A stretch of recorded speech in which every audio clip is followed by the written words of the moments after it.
कभी सोचा है कि बच्चों की एक बिल्कुल साधारण सी लगने वाली कविता में भी कोई गहरा राज छिपा हो सकता है?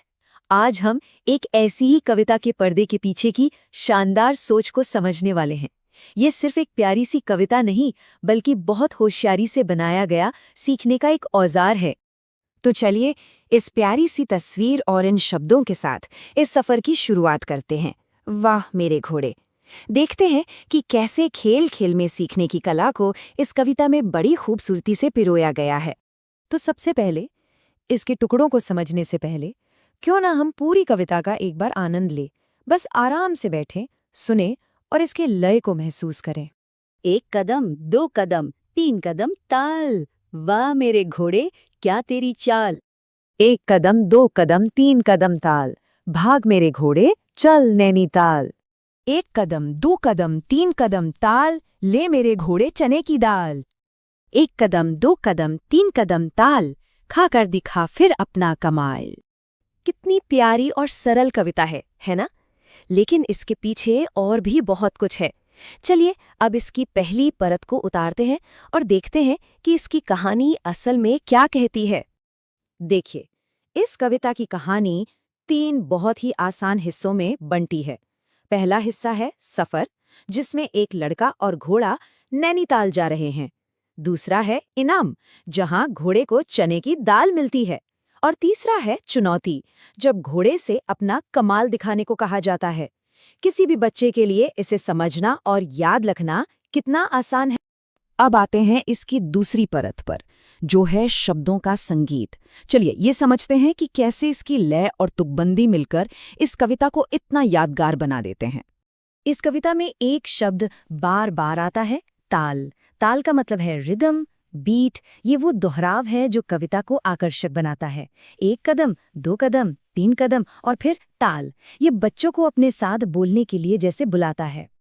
और फिर तुकबंदी का कमाल देखिए, ताल, चाल, दाल, कमाल। ये मिलते जुलते शब्द एक ऐसी संगीत में धुन बनाते हैं जिसे भूलना मुश्किल हो जाता है।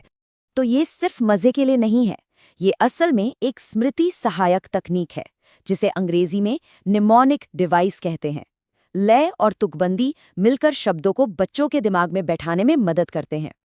और अब उस बड़े खुलासे के लिए तैयार हो जाइए जो इस प्यारी सी कविता को एक बिल्कुल नए नजरिए से दिखाएगा। चलिए इसके असली मकसद को जानते हैं। जरा सोचिए, क्या हो अगर ये सिर्फ एक कविता न होकर ध्वनियों का एक खजाना हो, जिसे बाद में भाषा सिखाने के लिए सोच समझकर तैयार किया गया हो। देखिए, कविता का मुख्य पात्र कौन है? घोड़ा। और यही घोड़ा शब्द आगे के भाषा अभ्यासों का भी मुख्य शब्द है। ये कोई इत्तेफाक नहीं है, ये सोची समझी रचना है। तो ये काम कैसे करता है? बच्चों से कहा जाता है कि कविता के शब्दों की पहली और आखिरी ध्वनि को पहचानो।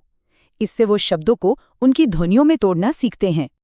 जैसे एक उदाहरण देखिए, घोड़ा शब्द में पहली ध्वनि है घो और आखिरी है डा। वैसे ही ताला में ता और ला। इससे कविता की शब्दावली और पाठ के लक्ष्य के बीच का सीधा संबंध एकदम साफ हो जाता है। और बात यहीं खत्म नहीं होती। एक बार ध्वनि पहचानना आ जाए तो पाठ कुछ खास ध्वनियों पर ध्यान केंद्रित करता है। त, ख और ड़। ये ध्वनियां भी कविता में सोच समझकर शामिल की गई हैं। फिर बच्चों को इन्हीं ध्वनियों को दूसरे शब्दों में पहचानने का अभ्यास दिया जाता है, जैसे तोता, घर और सड़क। और कमाल की बात यह है कि ये सारी ध्वनियां भी कविता के शब्दों से ही निकली हैं। ताल से त और घोड़ा से घ और ड़, सब कुछ आपस में जुड़ा हुआ है। तो चलिए अब एक कदम पीछे हटकर इस पूरी संरचना को देखते हैं। ये सिर्फ एक कविता नहीं है, ये इस बात का एक बेहतरीन उदाहरण है कि कैसे मज़ेदार तरीके और होशियार डिज़ाइन मिलकर सीखने का एक शक्तिशाली साधन बना सकते हैं। और अगर अब भी कोई शक है तो ये रहा पाठ्य पुस्तक से शिक्षकों के लिए एक सीधा नोट। इसमें साफ तौर पर कहा गया है, कविता में आए हुए शब्दों को की सहायता से बच्चों को त, घ, ड़ ध्वनियों से परिचित कराएं। ये कविता के असली मकसद का पक्का सबूत है। तो इस पूरे विश्लेषण का सार क्या है? ये प्यारी सी कविता बच्चों को सीखने के लिए एक मज़ेदार कहानी और शब्द देती है और उसके बाद के अभ्यास उन शब्दों का विश्लेषण करने और प्रैक्टिस का मौका देते हैं। ये मनोरंजन और शिक्षा का एक बेहतरीन संगम है।